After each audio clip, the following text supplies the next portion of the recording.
आज जिस पर्सनालिटी की मैं बात करूंगी, ये एक आउटसाइडर हैं।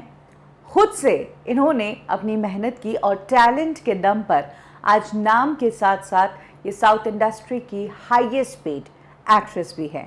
हाल ही में इन्होंने एक हिंदी वेब सीरीज में काम किया है और तब से सभी लोग इनके बारे में जानना चाहते हैं। बात करेंगे Manoj Bajpayee starring Family Man 2 में राजी का किरदार निभाने वाली एक्ट्रेस समांथा अक्किनेनी की। समांथा की लाइफ से जुड़ी वो बातें मैं आपको बताऊंगी जो आपने शायद ही सुनी होंगी। कब समांथा को इंडस्ट्री में मनहूस कहा गया था, क्यों समांथा एक टाइम पर इस इंडस्ट्री को छोड़ देना चाहती थी और कैसे एक बड़े सुपरस्टार को अपोज करना समांथा को पड़ा भारी।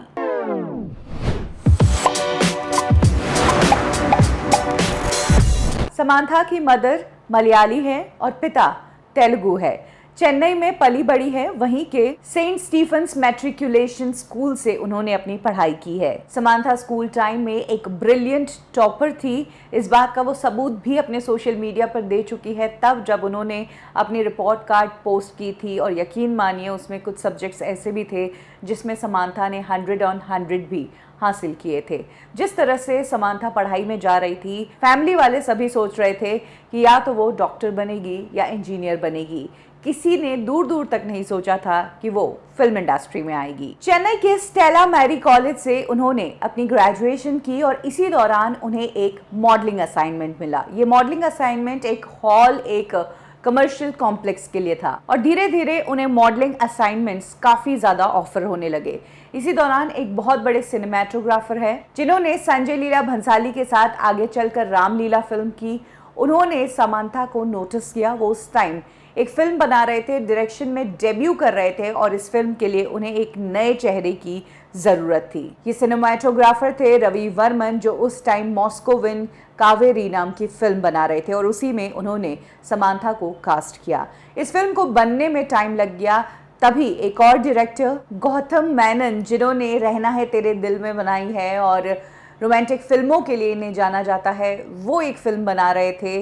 नागार्जुन के बेटे को लेकर इस फिल्म को वो बना रहे थे और इसमें उन्हें एक नए चेहरे की तलाश थी और तब समांथा ने भी इस फिल्म के लिए ऑडिशन दिया। समांथा से पहले 50 लड़कियां इस फिल्म के लिए ऑडिशन दे चुकी थी, लेकिन सेलेक्ट हुई समांथा। ये फिल्म थी ये माया चेसावे, जो कि 2010 में आई थी। इस फिल्म में समांथा के साथ नागार्जुन के बेटे नागा चैतन्य नजर आए थे, जो आगे चलकर समांथा के पति बने। और जहां तक बात है इस फिल्म की, तो ये फिल्म सुपर हिट रही और समांथा भी इस फिल्म से साउथ इंडस्ट्री में नोटिस हुई, स्पेशली तेलुगु इंडस्ट्री में। इसी दौरान समांथा की वो फिल्म भी रिलीज हुई जो उन्होंने रवि वर्मन के साथ की थी, लेकिन वो फिल्म बॉक्स ऑफिस पर डिजास्टर साबित हुई।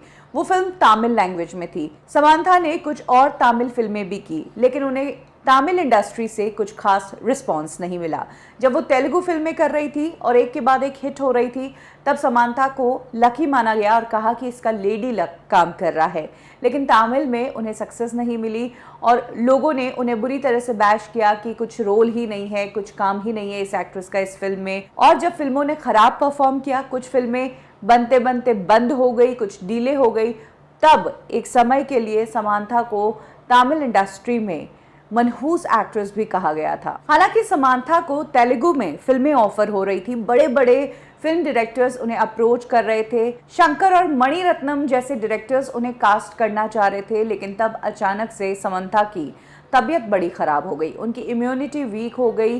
3 महीनों तक वो बेड रेस्ट पर रही और तब उन्हें कुछ स्किन प्रॉब्लम भी हो गई थी। इसी कारण वो ये बड़े ऑफर्स एक्सेप्ट नहीं कर पाई। शंकर ने आई फिल्म जो है वो पहले समांथा को ही ऑफर की थी, बाद में इस फिल्म में अमी जैक्सन को लिया गया। ठीक होने के बाद समांथा ने एक बार फिर से काम पकड़ा। उन्होंने फिर से तमिल और तेलुगु दोनों तरह की फिल्मों में काम करना शुरू किया, लेकिन क्रिटिक्स अभी भी समांथा को बख्शने को तैयार नहीं थे। कभी उनकी एक्टिंग तो कभी उनके रोल जिसकी कोई वैल्यू नहीं थी फिल्म में उनका किरदार नहीं भी होता तो भी चलता। इस तरह की बातें उन्हें खुद के बारे में सुनने को आ रही थी और यही वो टाइम था जब समांथा थोड़ी परेशान हो गई और उन्होंने डिसाइड कर लिया कि वो ये इंडस्ट्री छोड़ देगी। तब समांथा को उनके साथ वाले जो डायरेक्टर्स जिनके साथ वो काम कर चुकी थी उन्होंने बताया कि किस तरह से उनकी एक मार्केट वैल्यू है, उनको फिल्में लगातार मिल रही है और उन्हें ट्राई करते रहना चाहिए। उन्हें समझ आया कि रोल्स ऐसे ही कोई भी एक्सेप्ट नहीं करने हैं, जिस रोल में कुछ दम हो वही अब एक्सेप्ट करना है, और यही किया 2014 के बाद समंथा ने, जिसका रिजल्ट उन्हें मिलने भी लगा। उनकी फिल्में बॉक्स ऑफिस पर सक्सेसफुल होने लगी और कमर्शियली उनकी फिल्मों की वैल्यू बहुत बढ़ गई। कुछ ही समय में समंथा की फिल्में इस तरीके से हिट होने लगी कि उन्हें इंडस्ट्री में कोई भी प्रोड्यूसर और डायरेक्टर्स मुंह मांगी कीमत देने के लिए तैयार होने लगा। वो हाईएस्ट पेड एक्ट्रेस बन गई साउथ इंडस्ट्री की। समंथा अपने काम में अच्छी थी, लेकिन साथ ही इंडस्ट्री के तौर तरीकों पर वो समय समय पर आवाज उठाती रही। साउथ इंडस्ट्री हो या बॉलीवुड इंडस्ट्री हो, दोनों ही इंडस्ट्रीज मेल डोमिनेटिंग इंडस्ट्री है और सुनने में आता है कि साउथ में तो बहुत ही ज़्यादा है। ऐसे में समंथा ने कई ऐसी बातें सोशल मीडिया के थ्रू कही जहां पर उन्होंने अपनी बेबाकी से राय रखी है। इनफैक्ट एक बार तो उनके इस बेबाकपन के कारण उन्हें सोशल मीडिया पर काफ़ी गालियां भी झेलनी पड़ी थी। वो तब हुआ जब उन्होंने महेश बाबू, जो कि साउथ के सुपरस्टार है, उनकी फिल्म के एक पोस्टर की धज्जियां उड़ाई। नैनो का दिन नाम की ये फिल्म थी जिसमें महेश बाबू के साथ कृति सैनन थी और इस फिल्म का ही एक पोस्टर दिखाया गया जिसमें महेश बाबू बीच पर वॉक कर रहे हैं और कृति सैनन उनके पीछे पीछे क्रॉल करने की पोजीशन में है और महेश बाबू जहां से पैर उठा रहे हैं वहां पर कृति सैनन ने अपना हाथ रखा।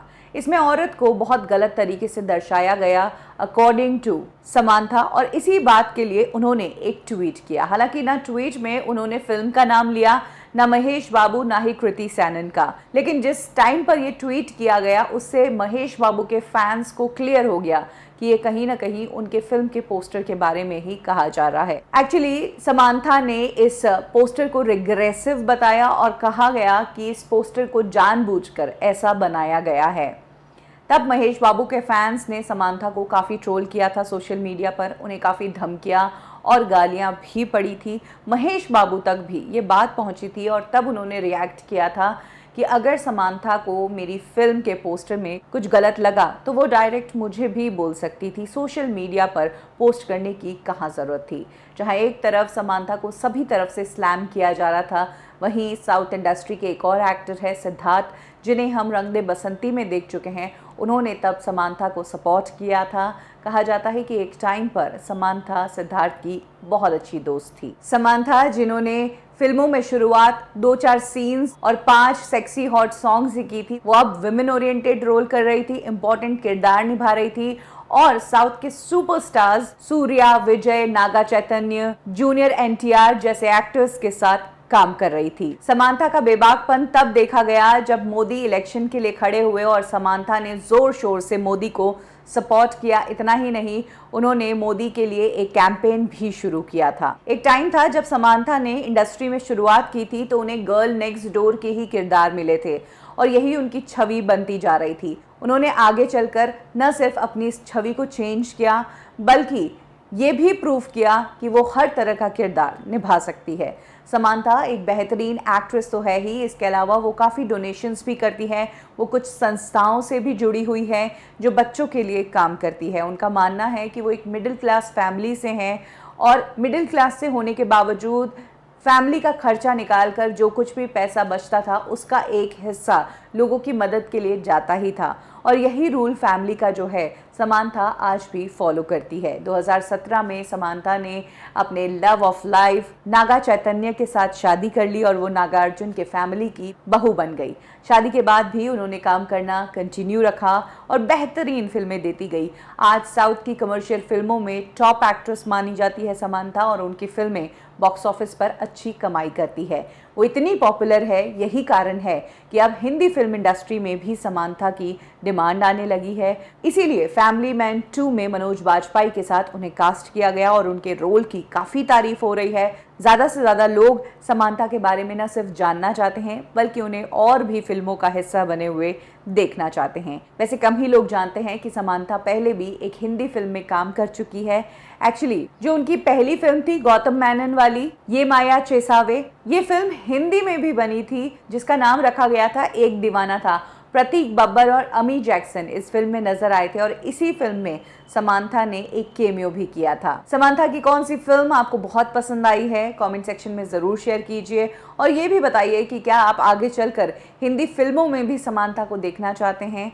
कब, क्यों और कैसे में अभी के लिए बस इतना ही। फिर मिलेंगे एक और सेलिब्रिटी की लाइफ और करियर एनालिसिस के साथ। तब तक के लिए लाइक करें हमारा फेसबुक पेज बॉलीवुड ठिकाना, फॉलो करें हमें इंस्टा पे और सब्सक्राइब करें हमारा यूट्यूब चैनल बॉलीवुड ठिकाना।